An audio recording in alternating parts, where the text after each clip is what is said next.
मैं अभी दिल्ली से आ रहा हूँ सुबह आज यहाँ पर सिंगू बॉर्डर में अभी भी लोग वहाँ पे खड़े हुए हैं। उन लोगों को ये नहीं मालूम है कि वहाँ क्यों खड़े हुए हैं। सर ऐसी घटिया राजनीति खत्म होगी। अब क्या मोदी जी ने कहा था नहीं, क्या था 2 करोड़ रोजगार देंगे हम, 15 लाख रुपए आएंगे, 100 दिन के काल दिन वापस आएंगे, अच्छे दिन आएंगे, महंगाई कम होगी, बोले था या नहीं बोला था? आप मैंने ये तो 5 महीने बातें बोली, एक एक करके सब पे बात करते हैं। आपने बोला कि उन्होंने कहा था कि इतने रोजगार देंगे वहाँ पर, पक्की बात है। क्या आप सरकारी नौकरी को ही रोजगार मानते हैं? तो पकौड़ा तलना रोजगार है, पकौड़ा तलना भी रोजगार है। फिर मोदी जी ने सपने क्यों दिखाए थे युवाओं को 2 करोड़ रोजगार देंगे? तो ये रोजगार में ये मोदी जी ने सरकारी नौकरी देंगे ये तो नहीं बोला था। तो क्या बोला था उन्होंने? क्या उन्होंने ऐसा कहीं बोला था कि हम 2 करोड़ युवाओं को सरकारी नौकरी देंगे? बंगाल पूरी तरीके से चुनावी रंग में रंग चुका है। इस वक्त हम कोलकाता में हैं, एक चाय की दुकान पर, जहां पर लोगों की भीड़ है, लोगों का हुजूम है। खुद यहां के लोगों से जानेंगे, बंगाल की जनता से, कि क्या होने वाला है। सोनार बांग्ला एक तरफ बीजेपी नारा दे रही है, तो वही ममता बनर्जी नारा दे रही है कि बंगाल में खेला होवे। तो चलिए जनता से जानते हैं कि क्या होगा, खेला होगा या सोनार बांग्ला? आप बताइए, क्या जानना चाहते हैं आप? क्या होने वाला है? बीजेपी आने वाली है। बीजेपी आने वाली है बीजेपी 100%। क्यों? कि परिवर्तन की जरूरत है यहाँ पर। जो परिवर्तन की जरूरत है तो फिर आपके पास लेफ्ट कांग्रेस भी ऑप्शन है। हाँ। सर लेफ्ट की मक्कारी हम देख चुके हैं। 34 साल तक। बिल्कुल 34 साल तक यहाँ कुछ नहीं हुआ। ममता जी को भी हम देख चुके हैं। एक समुदाय विशेष के साथ में अपीजमेंट करना, तुष्टीकरण, मतलब तुष्टीकरण करना। हाँ, तो सर तुष्टीकरण की राजनीति अब हिंदुस्तान में चलने वाली नहीं है, क्योंकि हिंदुस्तान का जो बाकी का 80% है वो अब जाग चुका है। तो अब अगर आप ये सोचें कि आप 20% को वोट बैंक बना करके उस तरीके से आप अपना हाथ मजबूत करके या तुष्टीकरण की राजनीति करेंगे और आगे बढ़ जाएंगे, तो वो नहीं चलेगा। आप अगर ये सोचें कि आप यहाँ पे कब्रिस्तानों में बाउंड्री वॉल करवा करके किसी समुदाय विशेष को आगे बढ़ा दें और इस हिसाब से आप खुश हो जाएं और इस तरीके और आप अपनी राजनीति चलाते रहें, सर ये अब कम से कम बंगाल में नहीं होने वाला है। बंगाल में परिवर्तन आएगा इस बार जी। तो मोदी जी ने क्या ऐसा कर दिया है जो कि मोदी जी आ जाएंगे? सर देखिए मोदी जी 7 साल से तो केंद्र में मोदी जी भी हैं सत्ता में। ठीक है, आपने अपीजमेंट की बात की कि वो मुसलमानों पे खास ध्यान देते हैं, जो बीजेपी कह रही है ना। उनको जय श्री राम के नारे से डर लगता है, जो ये सब बातें है ना जी, ये सही बात है बिल्कुल। लेकिन ममता कहती है कि ये चिढ़ाने के लिए लगाया था। जय श्री राम का नारा तो एक पवित्र नारा है। मैं और भी लोगों से बात कर रहा था तो उन्होंने कहा कि ये बीजेपी सिर्फ प्रोपेगेंडा फैलाती है इस तरीके से।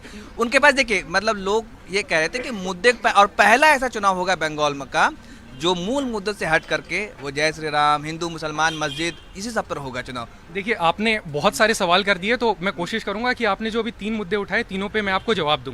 सबसे पहले आपने मुद्दा उठाया यहाँ पर कि मोदी जी ने क्या किया, तो मैं आपसे जानना चाह रहा हूँ। बिल्कुल बिल्कुल 7 साल से वो और आप ये कह रहे हैं मूल मुद्दों पे बात नहीं हो रही है। आज आप यहाँ किसी भी जगह पर जाकर ये पोस्टर देखिए।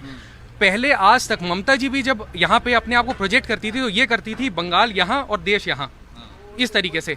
आप मुझे आज एक पोस्टर दिखा दीजिए पूरे बंगाल में जहां पर ममता जी इस बार चुनाव लड़ रही हो कि हमने ये किया इसलिए आप हमें लेकर आओ। वो तो कह रहे हैं कि 10 साल तक हमने जो काम किया है, जो अपने दावे जो वादे किए, मैंने पूरा किया है। सर एक सेकंड, मैं पूरा अपना जवाब पूरा कर लूं। एक भी ऐसा मुद्दा नहीं है जिसको आप यहाँ पर पोस्टर में हाईलाइट किया हुआ देखना चाहें।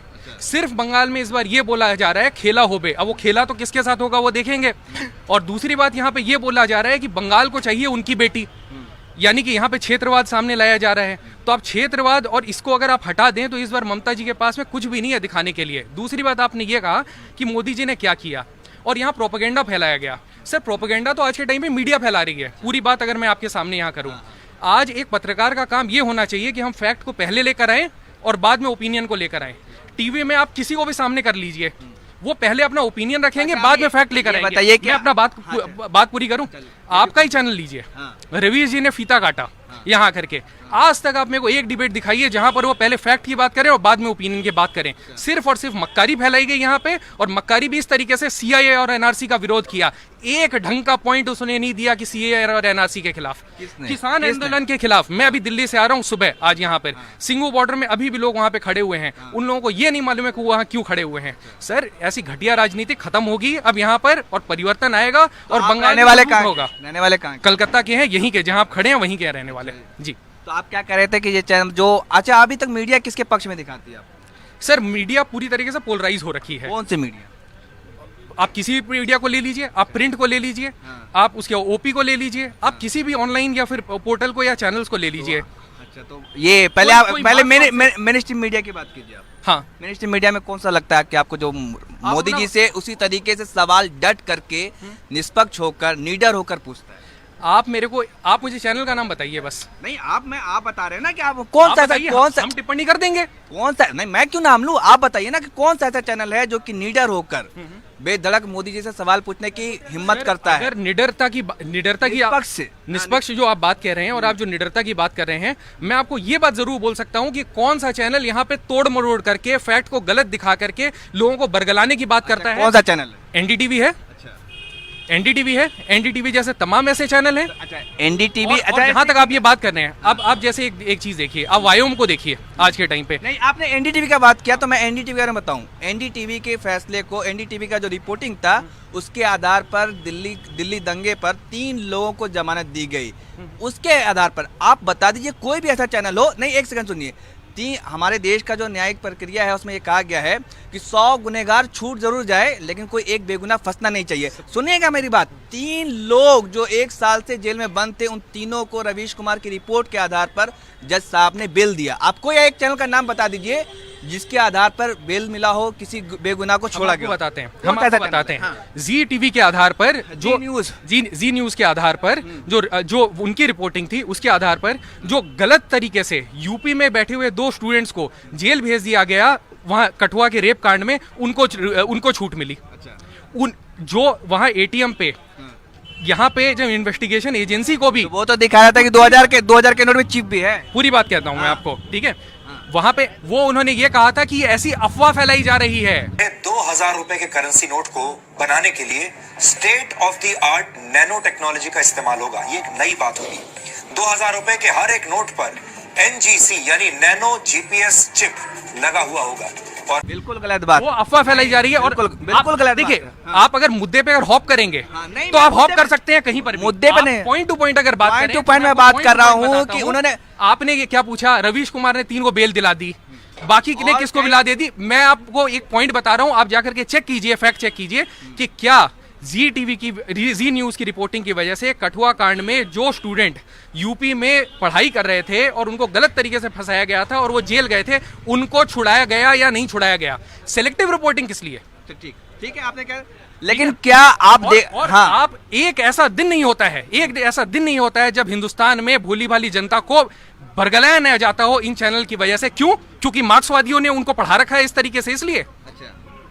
तो सर ये जो सोच है, ये सवाल सुनिए। आपने सब सारी बातें कह दिया, फिर नहीं अभी और नहीं, मैं आपसे बात करने को पूरी तरीके से तैयार हूँ। आप बात कीजिए, आप भी अपनी बात रखिए, मैं आपसे सवाल पूछ रहा हूँ। आपने सारी बात रखी, लेकिन आप बता दीजिए कि कौन सा ऐसा चैनल है जो मोदी जी से डट करके सवाल और निष्पक्ष होकर के, निडर होकर के पूछ रहा है सवाल, और कौन सा ऐसा चैनल है जिसकी तारीफें चाहे किसान हो, चाहे छात्र हो, चाहे व्यवसायी हो, सब करता है? कौन सा ऐसा चैनल है? सर देखिए, जहां पर सवाल पूछने के, क्यों आखिर उस चैनल के रिपोर्टर को गोदी मीडिया कह करके भगाया जाता है, दौड़ाया जाता है, मारा जाता है, पीटा जाता है, और उस चैनल का रिपोर्टर कहता है कि मैं जो है वो उस चैनल का रिपोर्टर कहता है कि मैं किसान का बेटा हूं, मैं मेरे बच्चे मैं क्या खाएंगे क्या, लेकिन आज मैं जॉब छोड़ रहा हूं क्योंकि मुझे इस दलाली करने के लिए नहीं पढ़ाया गया था। मेरे माँ बाप ने क्यों? किसान जॉब छोड़ रहे हैं? नहीं, किसान नहीं, एक चैनल के रिपोर्टर, आपने सुना होगा नाम, नहीं नाम ले लीजिए। एबीपी न्यूज के रिपोर्टर रक्षित सिंह ने चैनल से जॉब छोड़ा। ठीक है, क्या कहा सर? इस तरीके से जॉब तो सरदेसाई ने भी छोड़ा। क्या बोलते हुए छोड़ा उन्होंने? जॉब तो सरदेसाई ने भी छोड़ा। सर मैंने आपके कौन, राजदीप सर? हाँ, नहीं निकाला गया एक 3 हफ्ते। क्या वो गलत रिपोर्टिंग नहीं थी? तो फिर श्वेता सिंह को क्यों नहीं? उसे गोली लगी थी उस इंसान को जिसके बारे में उसने बोला कि पुलिस ने मार दिया। क्या उस इंसान को वो गोली खाकर मरा था? क्या उसकी वजह से देश को शर्म का सामना नहीं करना पड़ा? लाल किले में जाकर के क्या हुआ? आप उसको सपोर्ट करते हैं? मैं आपके सामने सिर्फ एक कारण से आया, मैंने आपको 10 मिनट तक देखा यहाँ पे बात करने के लिए। सिर्फ और सिर्फ आपने मोदी की बुराई और ममता के पक्ष में बात को यहाँ पे उजागर करने की कोशिश की। जब तक आपने किसी के मुंह में मुद्दा डाल नहीं दिया और उसके अंदर से प्रो ममता और एंटी मोदी बातें निकाल नहीं ली, तब तक आप रुके नहीं। तो इस वजह से हम भी रुक गए आपके लिए कि भाई हम भी आपसे एक बार आकर के बात कर लें। बिल्कुल आप सही कह रहे हैं, लेकिन क्या मेरा आप निष्पक्ष हैं? क्या आप गाँव को छोड़िए, आप अपने बारे में बताइए। बिल्कुल निष्पक्ष हूँ मैं बिल्कुल निष्पक्ष हूँ, मेरा काम है। निष्पक्षता कहाँ गई जब यहाँ पे 3 लोग यहाँ पे खड़े हुए थे और वो यहाँ पे प्रो मोदी बात कर रहे थे, तो आपने कह दिया अरे मेरी सवाल तो सुनिए, मेरा तो काम है ना क्या पूछना, मोदी जी ने रोजगार देने के बाद क्या तो नहीं सामने लेकर आना। मेरा काम है कि मैंने जो आपको क्या बोला? मैनिफेस्टो फैक्ट तो क्या मोदी जी ने कहा था नहीं, क्या था 2 करोड़ रोजगार देंगे हम, 15 लाख रुपए आएंगे, 100 दिन के काले दिन वापस आएंगे, अच्छे दिन आएंगे, महंगाई कम होगी, बोला था ये नहीं बोला था? आप ये मैंने ये तो 5 महीने बातें बोली, हाँ? एक एक करके सब पे बात करते हैं। हाँ। आपने बोला कि उन्होंने कहा था कि इतने रोजगार देंगे वहां पर, पक्की बात है। क्या आप सरकारी नौकरी को ही रोजगार मानते हैं? तो पकौड़ा तलना रोजगार है, पकौड़ा तलना भी रोजगार है। तो पकौड़ा तलना 2014 से पहले नहीं था? पीछे आज एक बात बताइए, 2014 से पहले नहीं था आप रोजगार? पूरी बात सुनिए। हाँ। आज आप पीछे एक होटल देख रहे हैं, हाँ। इस होटल में आज सैकड़ों लोग आकर के अपना पेट भरते होंगे। आपको क्या लगता है ये लोग बेरोजगार हैं? क्या इनको सम्मान नहीं मिलना चाहिए? तो 4500 में जो क्या ये कोई जो अन्नदाता है यहाँ पर, जो आपको पेट में अन्न डाल रहे हैं, क्या वो सम्मान के पात्र नहीं है? आप भैया एक बात बताऊं, ये एक संकुचित मानसिकता है। मानसिकता ये होनी चाहिए, मैं बोलता हूं कि कोई भी देश, आज आप दुनिया में कोई भी मार्क्सवादी देश देख लीजिए उठा करके, कोई भी मार्क्सवादी देश, क्या उसने तरक्की की है, उसका क्या हाल है आप जानते हैं। स्वरोजगार ही रोजगार है। आत्मनिर्भर भारत, आत्मनिर्भर भारत, और ये चरितार्थ होगा। तो पहले की फिर क्यों कहा था मोदी, फिर मोदी जी ने सपने क्यों दिखाए थे युवाओं को 2 करोड़ रोजगार देंगे? तो ये रोजगार में ये मोदी जी ने सरकारी नौकरी देंगे ये तो नहीं बोला था। क्या बोला था उन्होंने? क्या उन्होंने ऐसा कहीं बोला था कि हम 2 करोड़ युवाओं को सरकारी नौकरी देंगे? मैं देश नहीं बिकने दूंगा, मैं देश नहीं झुकने दूंगा, क्या बिल्कुल बिल्कुल सही किया। आप क्या कर रहे हैं? आज आप सर्जिकल स्ट्राइक से लेकर के जो कुछ भी किया। नहीं, सर्जिकल स्ट्राइक छोड़िए, बैंक कर्मी क्यों प्रदर्शन कर रहे हैं, किसान क्यों प्रदर्शन कर रहे हैं, जो युवा है, जो देश के युवा है, जो क्यों सुसाइड कर रहे हैं? उसके पीछे 2 कारण है। क्या? एक तो भाई जिन लोगों को यहाँ पे आदत, 1 घंटे के अंदर में हर एक युवा सुसाइड कर रहा है जनाब, आपका शायद पता नहीं होगा। आप उनकी तकलीफ को देखिए जाकर, किस तरीके से दिल्ली के मुखर्जी नगर में पढ़ाई करते हैं, तैयारी करते हैं, हाँ। और पटना में, इलाहाबाद में, प्रयागराज में जाकर देखिएगा एक बार जरा। भैया अब ऐसा तो है नहीं कि हमने पढ़ाई नहीं की, हमने भी उस स्थिति को पार किया है। आप अगर ये बात कहें, वो बोलते हैं फिक्टिशियस बात, मैंने आपको पहले ही कहा, फैक्ट फर्स्ट, ओपिनियन मैं कौन फैक्ट पे बात नहीं की। अच्छा, मैं क्या कर रहा हूँ? ओपिनियंस पे बात की। मैं ओपिनियन से बात, आपने अभी तक जो बातें की है वो आपने ओपिनियन पे बात की। आप इस बात को भूल गए कि दुनिया में आज तक जिसका पहले कोई ऐसे ना देखा ना सुना वैसे कोरोना काल आया, उसको किस तरीके से मैनेज किया गया, किस तरीके से वैक्सीन मैत्री आई यहाँ पर, किस तरीके से, तो वैक्सीन आने के बाद ही फिर क्यों कोरोना बढ़ रहा है? किस तरीके से सर 4 करोड़ को दिया गया है, 96 करोड़ 4 करोड़ को दिया गया है, 34 करोड़ बाकी है हिंदुस्तान में, इस वजह से बढ़ रहा है। जादू की छड़ी नहीं होती कि रातों रात आकर के आ जाए। कोरोना वैक्सीन आ गई है, कोरोना फिर क्यों बढ़ रहा है अचानक? मैं आपको बता रहा हूँ क्योंकि 4 करोड़ लोगों को वैक्सीन मिली है। और आप अगर पत्रकार होकर ये बात नहीं समझ सकते तो या तो आपको पत्रकार होना नहीं चाहिए या आप हमारे सामने कुतर्क कर रहे हैं। नहीं, मैं आप पूछ रहे हैं, मैं सवाल पूछ रहा हूँ। तो आप बताइए क्या आपको नहीं मालूम कितने लोगों को वैक्सीन मिली है हिंदुस्तान में? क्या आपको लगता है कि 125 करोड़ के देश में 4 करोड़ को वैक्सीन देकर के कोरोना को हटा देंगे? तो इसके लिए बहुत तारीफ होनी चाहिए मोदी जी की। बिल्कुल होनी चाहिए, बिल्कुल होना चाहिए, क्योंकि सिर्फ देश को ही नहीं, आज उन्होंने इस तरीके से। आप मेरा आखिरी सवाल सुनिए, आपसे डिबेट बहुत अच्छा, ठीक है? आप नहीं, आपसे मेरा सवाल है कि आपने रवीश कुमार पे बहुत लांछन लगाए, ठीक है, और भी जो पत्रकार जो मोदी जी से सवाल पूछते उस पर लगाए कि मतलब उनके नहीं, गलत बात डाल रहे हैं। कटवा रेप कैंड का आपने जिक्र किया। आपको पता है कि सुधीर चौधरी ने एक जो शिक्षित जो टीचर थी उसको क्या कहा था?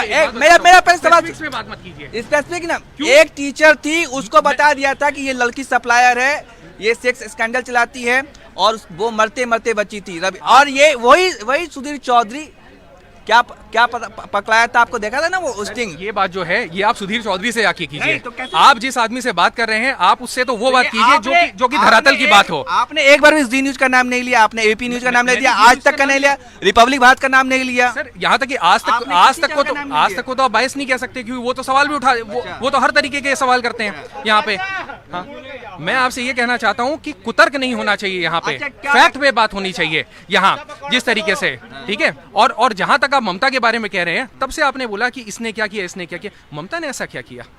मैं तो वही जानने आया हूं। ममता ने इस तरीके का यहाँ पे कौन सा ऐसा माहौल क्रिएट कर दिया, बंगाल को कौन सा स्वर्णिम बंगाल कर दिया।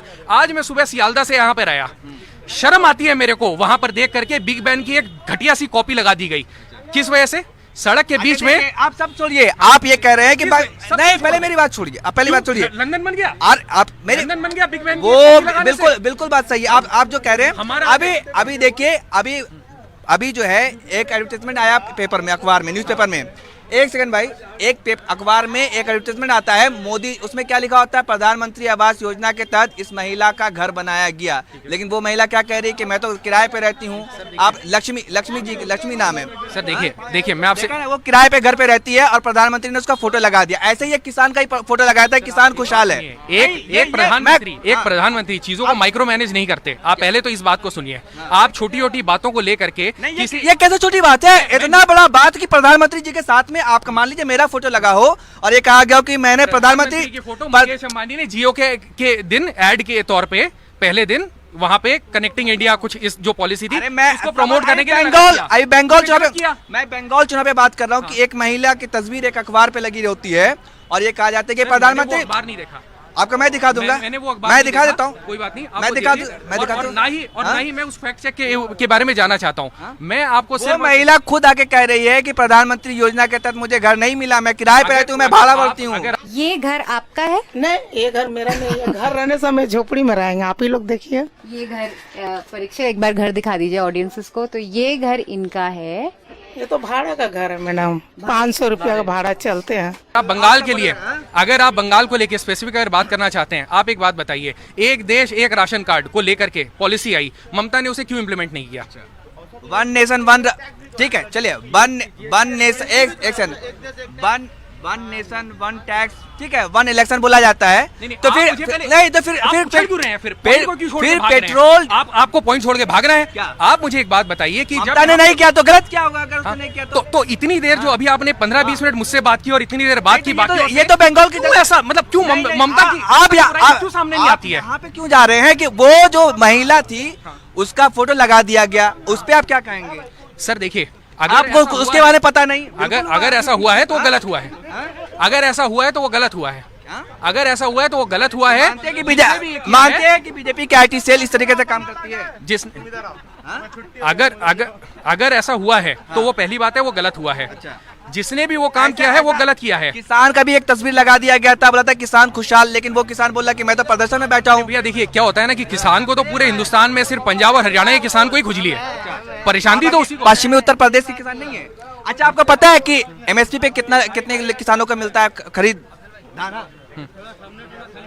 हाँ, आइए सीए एनआरसी को लेकर के मैं बोलता हूँ, आज तक क्या ममता ने कोई भी ऐसा स्पष्टीकरण दिया कि वो उसके विरोध में क्यों है? चलिए सीए एनआरसी के भी मुद्दे पे बात करते हैं। सीए का बीजेपी का मैनिफेस्टो में कहा गया कि सीए को लागू करेंगे, और जिस राज्य से ये निकला सीए असम को लेकर, वहाँ पे 21 लाख लोग बाहर होते हैं और उस राज्य में सीए का चर्चा तक नहीं होता। क्यों नहीं होता सर? जहाँ तक मुझे जानकारी है, क्यों नहीं होता? जहाँ तक मुझे जानकारी है वो 21 नहीं 40 लाख की बात हुई थी शुरुआत में कि 40 लाख लोग वहाँ से बाहर हो गए थे। 21 लाख लोग। अच्छा, तो ये आपने मेरा फैक्ट दुरुस्त कर दिया। तो सीए असम में, असम का मेन मुद्दा था। सीए को लेकर बंगाल में तो बात करते हैं, असम में भी चुनाव हो रहा है, असम में एक बार भी जिक्र नहीं करते। असम में अगर बीजेपी आई पिछली बार, तो जहां तक मेरा मानना, अभी मेरा मुद्दा समझिए, सीए मतलब मेरा सवाल सुनिए, सीए जो है आप जो चाहेंगे वो तो मेरे अंदर से निकलेगा नहीं, मेरे अंदर से तो वो निकलेगा। हम तो स्वतंत्र हैं। अगर सीए लागू होगा स्वतंत्र देश में, तो मैं आपको वही बता रहा हूँ, मैं भी तो स्वतंत्र हूँ, मैं सवाल पूछने की स्वतंत्र हूँ ना। तो आपके स्वतंत्र सवाल के पीछे मैंने अपना स्वतंत्र जवाब दिया कि आज तक हमें बीजेपी के सपोर्टर के तौर पे इस बात का पूर्ण विश्वास है कि बीजेपी ने आज तक जो किया कहा है वो किया है। 370 असम में। हाँ, और ये मेरा हेमंत बिश्व शर्मा बार बार जब भी उनसे पूछा जाता है हेमंत बिश्व शर्मा से कि सीए एनआरसी इम्प्लीमेंट होगा या नहीं होगा, वो हर बार सीना ठोक के बोलते हैं कि हमेशा इम्प्लीमेंट होगा। अभी चुनाव के समय मैनिफेस्टो में क्यों नहीं बोलते?